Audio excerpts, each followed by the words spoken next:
3-ാം വാക്യം.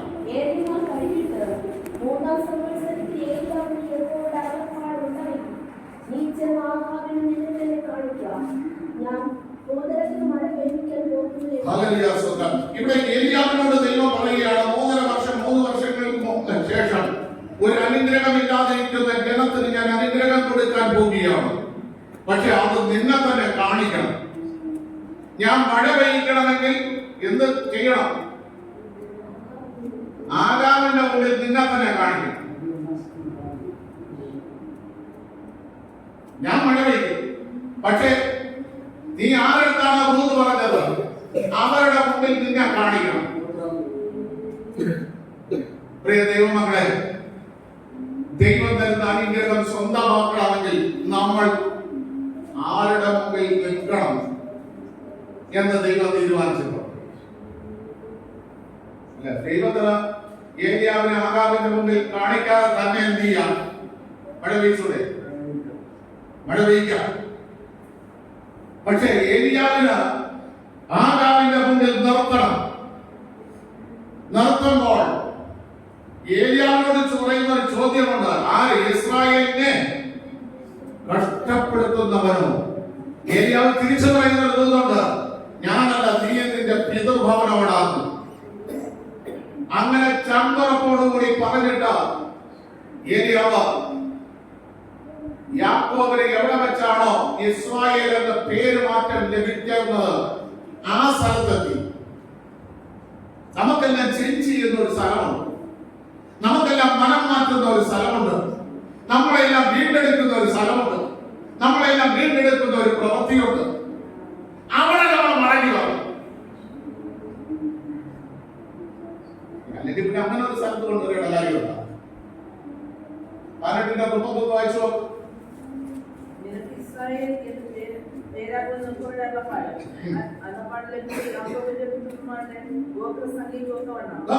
ആ പേര് ലഭിച്ചവന് മാത്രമല്ല, ആ മക്കളുടെ ഇസ്രായേലിന് പേര് മാറ്റം സംഭവിച്ചു. യാക്കോബിന് മാത്രമല്ല, യാക്കോബിന്റെ മക്കളായിരിക്കുന്ന 12 പേരുടെയും എണ്ണത്തിന് ഒത്തവണ്ണം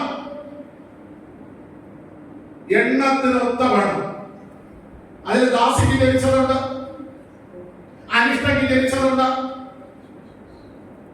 അതൊന്നിനെ കളയരുത്. അനുഗ്രഹം വേണമെങ്കിൽ നിനക്ക് അനിഷ്ടത്തിന് ജനിച്ചതുണ്ട്, ദാസിക്ക് ജനിച്ചതുണ്ട്, എല്ലാത്തിന്റെ ഒപ്പത്തിലുള്ള കല്ലെന്ത് ചെയ്യണം?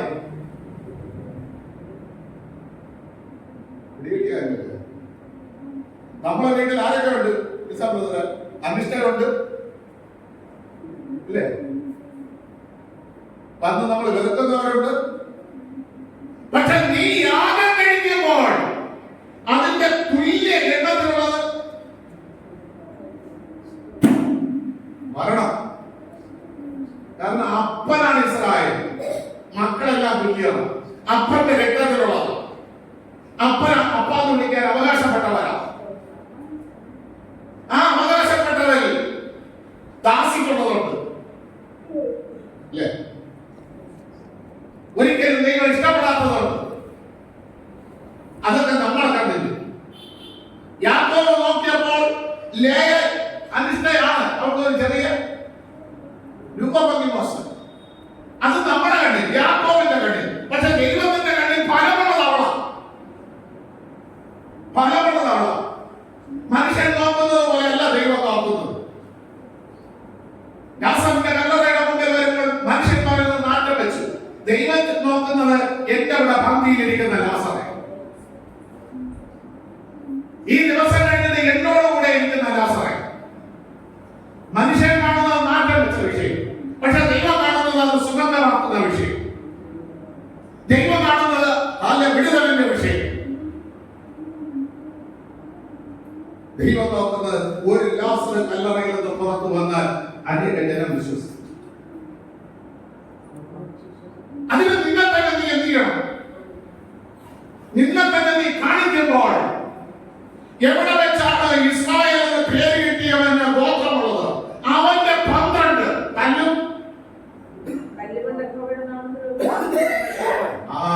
കല്ലുകൊണ്ട് യഹോവയുടെ നാമത്തിൽ ഒരു യാഗപീഠം പണിയണം.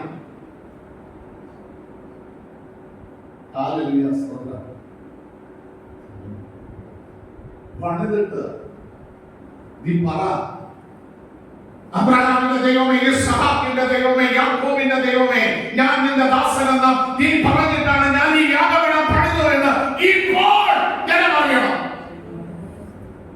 ഈ ആലയം വെച്ചത് ദൈവം പറഞ്ഞിട്ടാണെന്ന് അറിയണം. ദൈവത്താൽ വന്നോ എന്ന് ജനം അറിയണം. അതിനുവേണ്ടി ഇതാ ഞാൻ ഇപ്പോൾ നീ പറഞ്ഞതുപോലെ യാഗപീഠം പണിയുന്നു.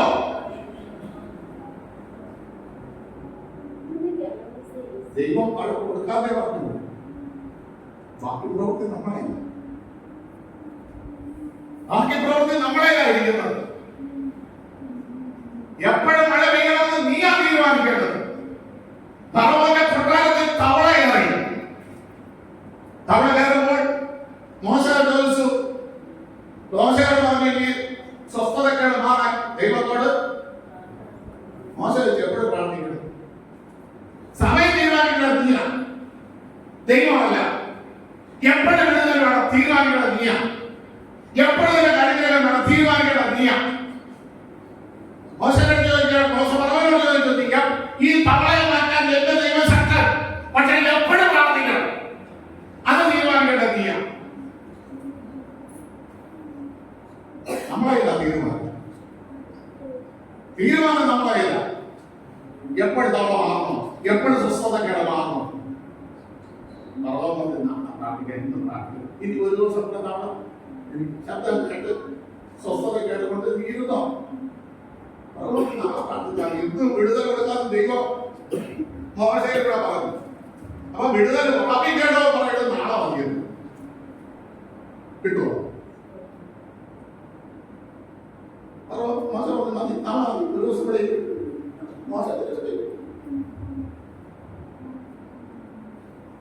മഴ പെയ്യാൻ ദൈവം ഒരുക്കണം. പക്ഷെ നമ്മൾ ഒരുങ്ങേണ്ടതുണ്ട്, നമ്മൾ പ്രവർത്തിക്കേണ്ടതുണ്ട്, നമ്മൾ ചെയ്യേണ്ട കാര്യമാണ്. ഇന്ന് പകൽക്കാലം പറ, ഞാൻ ഏരിയാവിനെ പോലെ യാഗപീഠം പണിതിട്ട ഇത് മുട്ടിന്റെ മുഴക്കാലുകളുടെ ഇടയിൽ നിന്ന് കാലുകളെ കഴുത്തല വെച്ച ഒരു ശിശുവിനെ പോലെയായി നിർമ്മലതയോടെ പ്രാർത്ഥിക്കാൻ ഞാൻ ഒരുക്കണം. പ്രിയ ദൈവമക്കളെ, ആ പ്രാർത്ഥന കഴിഞ്ഞപ്പോൾ ചെറുത്തിൽ ആകാശത്തിന്റെ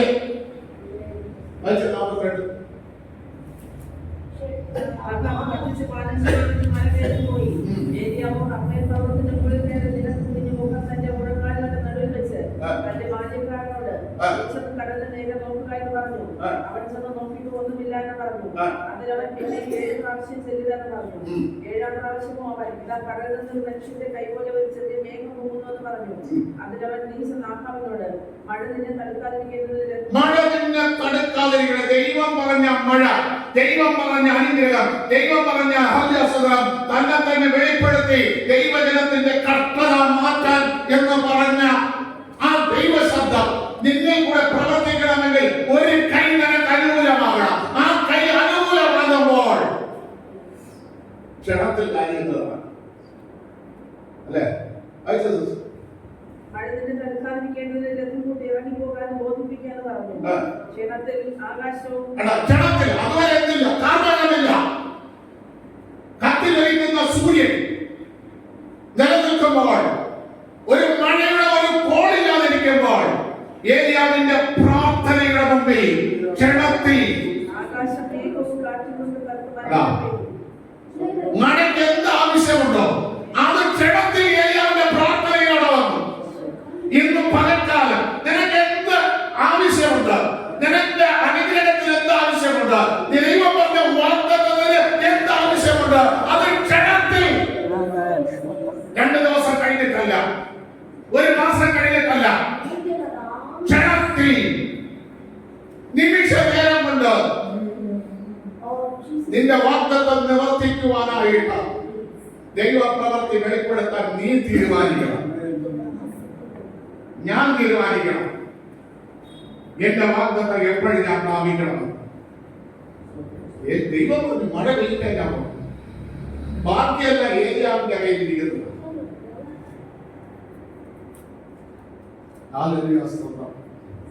ഇന്ന് പകൽക്കാലം ചെറുത് ക്ഷണത്തിൽ ദൈവം നമുക്ക് വേണ്ടി ചെയ്യട്ടെ.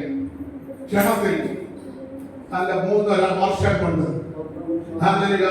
നടക്കാത്ത ദൈവപ്രവൃത്തി, നടക്കാത്ത അനുഗ്രഹങ്ങൾ ക്ഷണത്തിൽ നടക്കുവാൻ ഒരു നിമിഷം നമുക്ക് ദൈവത്തോട് പ്രാർത്ഥിക്കാം.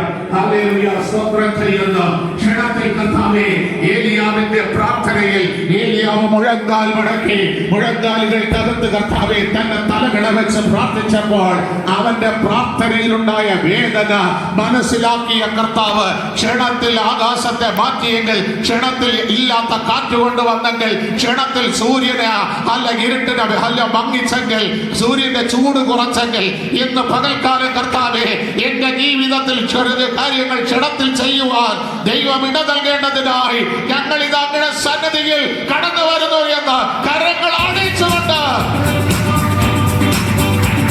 Hallelujah, hallelujah, hallelujah. ഓ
പകൽക്കാലം കർത്താവിന്റെ സന്നിധിയിൽ നമുക്ക് ദൈവത്തിന്റെ സന്നിധിയിൽ നമ്മെ തന്നെ താഴ്ത്താം. ദൈവം ഏലിയാവിനോട് പറഞ്ഞു, ഞാൻ മഴ വീഴ്ക്കാൻ പോകുന്നതിനൊരു കാരണമുണ്ട്. അവരുടെ ഹൃദയത്തെ എന്നിലേക്ക് തിരിച്ചു കൊണ്ടുവരുക. അവരുടെ ഹൃദയം എന്നിലേക്ക് തിരിച്ചു കൊണ്ടുവരുക. ഈ 2024 ദൈവസന്നിധിയിൽ നിന്നും അകന്നുപോയ ഹൃദയങ്ങളെ ദൈവസന്നിധിയിലേക്ക് തിരിച്ചു കൊണ്ടുവരുക. ഈ ആരാധന ഒരു കാരണമായി തീരേണ്ടതിന് നമുക്ക് എല്ലാവർക്കും കണ്ണുകളടയ്ക്കാം.